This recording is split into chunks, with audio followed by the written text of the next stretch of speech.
Well, guys, that was interesting. My computer just went black, just died on me. But I was talking about favor, so I wanted to pick it back up there before I log back off. Favor, favor follows diligence. I find that to be really interesting because it may precede diligence for a minute, but I think that God favors the people who he knows will work hard.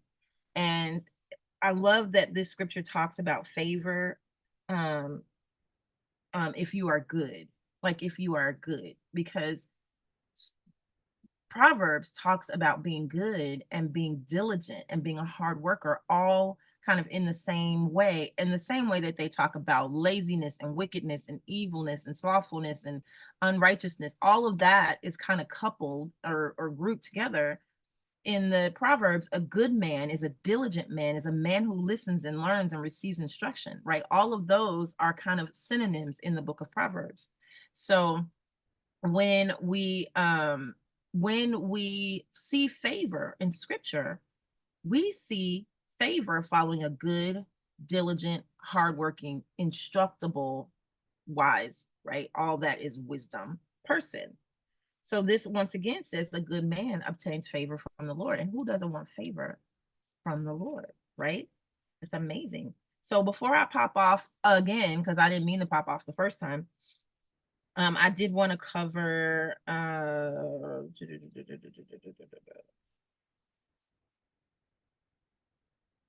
isn't it cool that a righteous man is nice to his animals?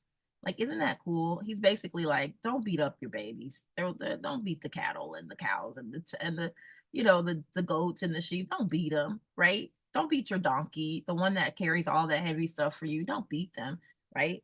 And he says a righteous man regards the life of his animal. I just thought that was pretty cool that he threw that in there, right? That's something else he's observed, is that like righteous people, they're not mean to animals. They're actually nice. But wicked people, like even their kindness is cruel. Think about that. Even their kindness is cruel. So when they're mad, that animal's gonna die. But there was one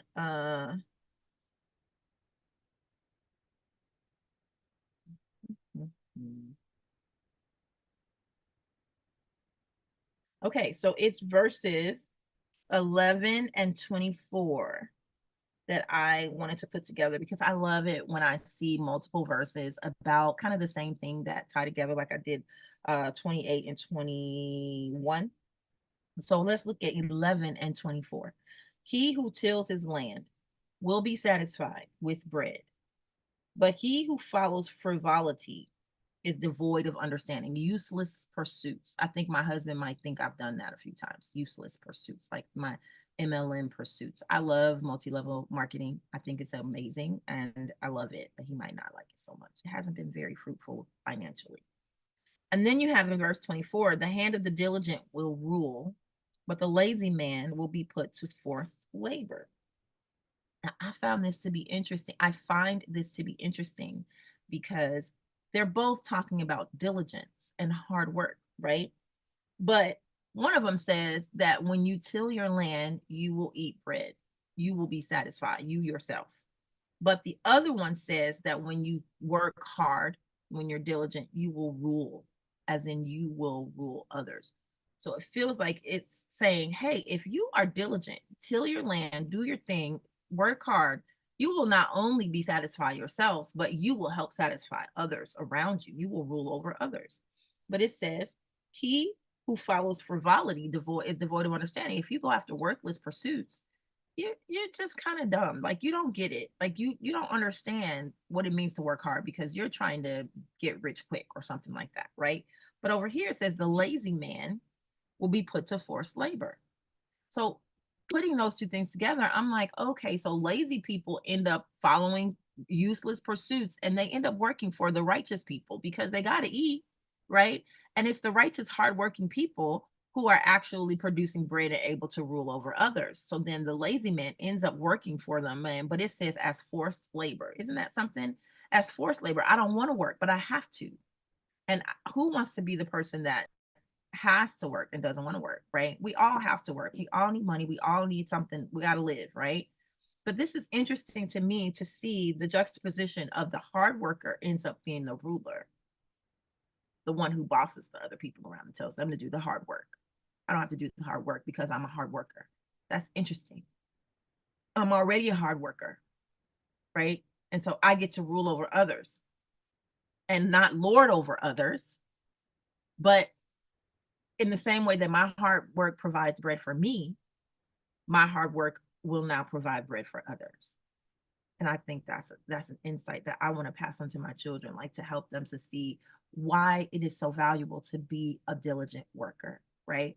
Because I've experienced myself being lazy and not having the fruit of my, well, actually getting the fruit of my labor, right? You get the fruit of your labor. And if you have no labor, you get no fruit. I've seen it in my own life.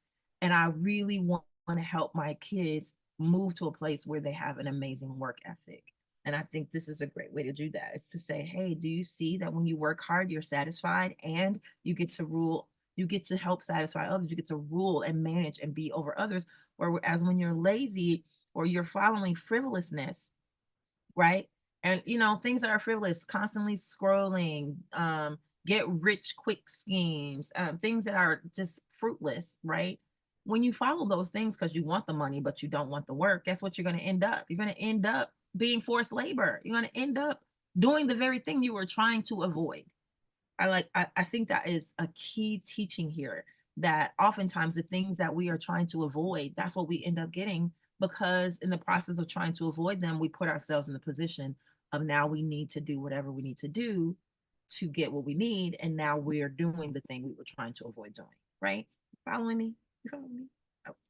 All right, y'all. Well, that's going to be it for Proverbs chapter 12. Sorry about that hiccup where the laptop just died. So hopefully you caught the beginning of this video and you can I'll splice these together at some point. But that's it for August 12th, 12th day of the month, and the 12th, and we spent some time in the 12th chapter of Proverbs. You guys have a fabulous day filled with wisdom. Thank you for joining me. Hashtag replay if you're watching this on the replay. And I'll see you again bright and early tomorrow morning on the 13th in the 13th book of Proverbs. Don't forget that your challenge today is to read the book of the 12th chapter of Proverbs sometime today and put in the comments one or more of the verses that stand out to you. All right. I will see you again tomorrow. Have a great day.